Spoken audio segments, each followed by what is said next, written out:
देव देव शिवानंदाय दीन बंधु पाहि माम। परम आदरणीय गुरुदेव स्वामी शिवानंद जी महाराज ऋषिकेश हिमालय में जो हुए थे, उनके आदर्शों पे ये वीडियो आधारित है।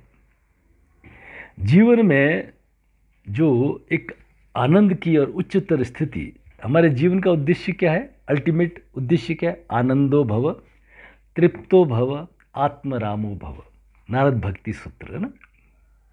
तो अल्टीमेट एम है हमारा आनंदो भव। इन सब में बाधा क्या है? कई बाधाएं हम पहले बहुत चर्चा कर चुके हैं। तो एक बड़ी बाधा है अहंकार को गिराना, आई से वी की यात्रा है ना, व्यष्टि से समष्टि की यात्रा। स्वामी शिवानंद जी महाराज का मलेशिया में करीब 5 हॉस्पिटल के वो इंचार्ज होते थे। बड़ा सिक्का चलता था पूरे मलेशिया में, स्वामी शिवानंद महाराज का सिक्का चलता था। एक दिन वैराग्य उठ गया, सब सामान लेकर के शिप से और मद्रास आ गए, सामान घर की तरफ रवाना किया और ये संन्यास यात्रा में निकल पड़े। प्रवास में चलते चलते जब उन्हें लगा कि अहंकार तो अभी नहीं खत्म हुआ है, अब इतने बड़े व्यक्ति का है ना, इतना मान सम्मान है, वो कैसे अहंकार एकदम खत्म हो सकता है? तो एक हिल स्टेशन पे एक पोस्ट मास्टर थे। उन पोस्ट मास्टर के वो रसोइये बने, उसकी सेवा करते, उसके पैर दबाते, घर की साफ सफाई करते, उसको खाना खिलाते। एक शिवानंद जी महाराज जैसे इतने बड़े डॉक्टर के आगे एक पोस्ट मास्टर क्या वक़्त रखता है ना। तब उनको लगा कि यस, अब मेरा अहंकार हो गया। फिर वो चलते चलते ऋषिकेश पहुँच करके साधना की। तो ये जो जीवन जो है ना, ये आई से वी की यात्रा है। कहते हैं एक स्वामी जी के पास में एक व्यक्ति गया, Swami ji I want piece. तो स्वामी जी ने कहा आई को हटा करके बोलिए वांट पीस। अब स्वामी जी ने कहा वांट को भी हटा दीजिए, तो पीछे क्या बच गया? पीस। जब हम आई को गिरा देते हैं ना, इस अहंकार को गिराना बड़ा मुश्किल काम है, ये सबसे कठिन काम है। होता क्या है कि जीवन में हम काफ़ी लंबे समय तक एक जॉब में, पद में, प्रतिष्ठा में, मान में, सब में एक रोल करते करते करते वो रोल में रम जाते हैं, एक रेशम के कीड़े की तरह। रेशम का कीड़ा आपने देखा है ना, रेशम का कीड़ा अपने चारों तरफ रेशम बुनता रहता है, बुनता रहता है। फिर वो कीड़े पकड़ने वाला आता है ना, तो वो अगर रेशम को अलग करे तो अलग हो नहीं सकता, इतना वो रेशम उसमें उलझ जाता है। तो अल्टीमेटली क्या करता है, उबलते हुए पानी के अंदर कीड़ों को सबको डाल देता है, वो मरने से ही छूटता है, फिर रेशम कीड़े ऊपर आ जाते हैं। नहीं तो ये जो बंधन है ना, ये पद है, आई है, ये छूटता नहीं है, क्योंकि आपने एक लंबे समय तक रोल कर लिया। अब आपके रग रग में बैस गया, अब आप बस हर जगह तरे हुए रहते हैं। रिटायर हो गए, फ्यूज़ बल्ब हो गए, फिर भी आप ऐसे थानेदार बने हुए हो, कोई पूछता नहीं है ना। तो जीवन क्या है? सर्वरूपाकार है, इसको समझना पड़ेगा। ये लीला है, योगेश्वर जिसको कहते हैं लीला है। हम अलग अलग उस लीला के अंदर रोल अदा करते हैं। मान लीजिए एक बैंक मैनेजर साहब है और कल उनको रोल मिला था कृष्ण का। कृष्ण लीला में बड़े सुंदर है, हैंडसम है, तो उनको कृष्ण का रोल दे दिया है? तो उन्होंने बड़े सज धज के ऐसा श्रृंगार किया, तो लोगों को लगा कि साक्षात कृष्ण है। भक्ति है, भावना है लोगों की। तो कई लोग पैरों में गिरे, उनके है ना गदगद हो गए। तो अब मैनेजर साहब को लगा कि ये बड़ा अच्छा है, अब कल ड्यूटी पे जा रहे हैं, तो अगर वो फिर वही मुकुट वगैरह लगा करके, मोर पंख लगा के, पीताम्बर ओढ़ के, हाथ में बंसी लेकर के अगर ऑफिस चले जाएंगे, तो क्या लोग उनके पैर पड़ेंगे? हंसी होगी। तो ये जो हम सर्वरूपाकार है, कहीं हम पुत्र है, कहीं हम पिता है, कहीं हम याचक है, कहीं हम दाता है, कहीं हम ऑफिसर है, कहीं हम सबॉर्डिनेट है। भाई बहन, सखा, अड़ोसी, पड़ोसी, अलग अलग अलग अलग अलग हमें डिफरेंट डिफरेंट रोल में है। ठीक है ना। तो उस रोल में जो अटक गया वो भटक गया, यही बात है, उससे स्टिक नहीं होना है। ये तो एक क्षण भर के लिए एक हमें मिला है। तो हम क्या करते हैं कि उस रोल में, उस रोल की अकड़न जकड़न में इतने अकड़ जाते हैं कि हमारी संवेदनाएं मर जाती है। क्या होती है संवेदनाएं? एक होती है वेदना और दूसरी होती है संवेदना। कांटा मुझे चुभा, दर्द मुझे हुआ, तो ये क्या होगी? वेदना होगी। कांटा मुझे चुभा और दर्द आपको हुआ, ये संवेदना है। तो ये हमारी संवेदनाएं मर चुकी है। हमारे लिए बड़ी से बड़ी न्यूज़, दुर्घटना एक अखबार की खबर से ज़्यादा कुछ भी नहीं होती, ठीक है ना। दुष्यंत कुमार कहते हैं, बारात हो या वारदात, अब खिड़कियां नहीं खुला करती, क्या लहू पानी हो गया है? यस, पानी हो गया है। पहले क्या होती थी, मोहल्ले में कोई बारात आती थी ना, लोग खिड़कियां खोल करके देखते थे, कोई वारदात होती तो जाते थे, छुड़ाते थे। अब नहीं करते, क्योंकि हमारा जो संवेदना है हमारी मर गई है। और जब तक हम संवेदनाओं को नहीं जगाएंगे ना, उस आध्यात्म स्थिति, उस ब्लिसफुल स्टेट, जो जीवन का उद्देश्य जो है ना, आनंदो भव, वहाँ तक हम नहीं पहुँच सकते, वहाँ नहीं पहुँच सकते।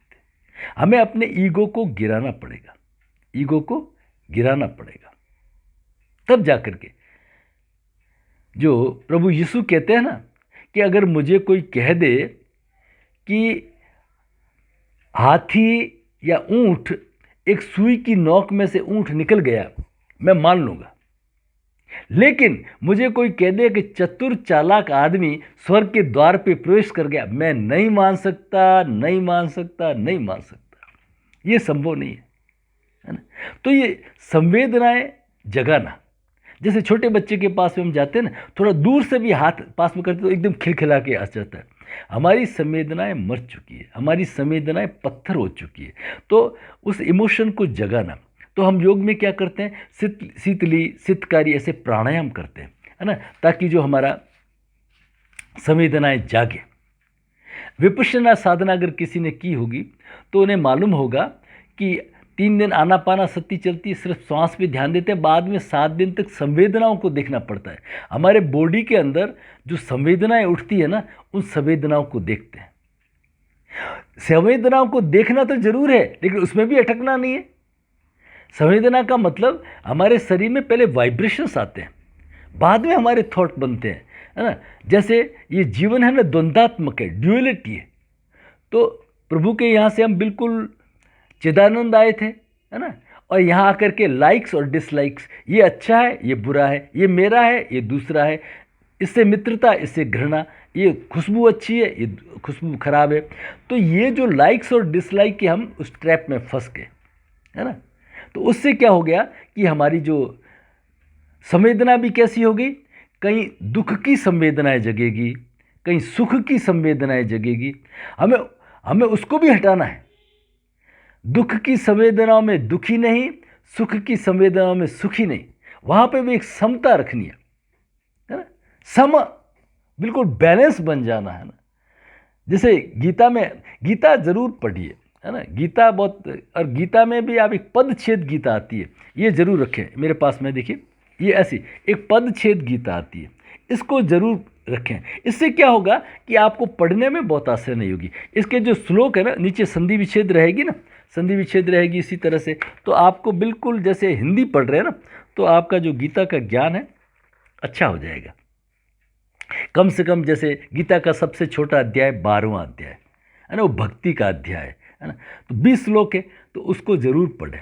और उतना भी नहीं पढ़ सकते जो उसको पीछे के 8 श्लोक है ना, उसको अमृताष्टकम कहते हैं, है ना, वो आपको एक बैलेंस स्टेट में रखते हैं। तो जैसे ये 18वां श्लोक है, ठीक है ना, तो 18वां श्लोक का जैसे मैं यहाँ पे हिंदी पढ़ लेता हूँ इसकी, है ना, तो इसको पढ़ना बिल्कुल आप ऐसा है, और इसको समझना भी बहुत आसान है। सम शत्रु च मित्रे च तथा मान अपमानयोः शीत उष्ण सुख दुखेषु समसंग विवर्जितः तुल्य निंदा स्तुतिर्मौनी संतुष्टो येन केनचितः अनिकेतः स्थिरमति भक्तिमान में प्रियो नरः। योगेश्वर कहते हैं वो नर मुझे प्रिय है। कौन? जो शत्रु में, मित्र में, मान में, अपमान में, गर्मी में, सर्दी में, हर चीज में एक समता बनाए रखता है ना? उसको कहते हैं जब आपकी संवेदनाएं समता में आ जाती है कि हम किसी से भी लाइक्स की है तो अच्छी, अरे और चाहिए और चाहिए, ना ना नहीं नहीं, डिसलाइक, अरे नहीं चाहिए नहीं चाहिए, हटाओ ना, ऐसा भी नहीं। बिल्कुल सम शत्रु च मित्रे च तथा मान अपमान। इस तरह से हमें एक बैलेंस स्टेट बनानी है संवेदनाओं की, तब जाकर के हमारा जो ये ध्यान का मार्ग है ना वो सिद्ध होगा। तो सबसे पहले जरूरी है अहंकार। हम सर्वरूपाकार है, एक रूप में अटके नहीं, एक रूप में अटके नहीं कि अब आप रिटायर हो गए, अभी भी आप कह रहे हो मैं थानेदार हूँ, मैं कलेक्टर हूँ, तो क्या होगा, है ना? तो ये आपका तो नुकसान है ही, आपकी साधना के मार्ग का भी नुकसान है। हमें किसी में अटकना नहीं चाहिए। उससे भी जो हमारी संवेदना है तो संवेदनाओं में भी फिर हमें अटकना नहीं चाहिए, ना ये अच्छी ना ये अच्छी, है ना? क्या हार में क्या जीत में, किंचित नहीं भयभीत में, ना कर्तव्य पथ पर, जैसे एक बराबर दृष्टि बनाए हुए, समता बनाए हुए, इस तरह के हमें जीवन को जीना है, आगे बढ़ना है ना? अपने अहंकार को गिराना है, अपनी वांट्स को गिराना है, तब हमें सिर्फ पीछे पीस रह जाएगा जीवन में। आप सभी के जीवन में शांति आए, आनंद आए, आपकी जो साधना का मार्ग है आप उसमें आगे बढ़े। आपके लिए बहुत बहुत शुभकामनाएं।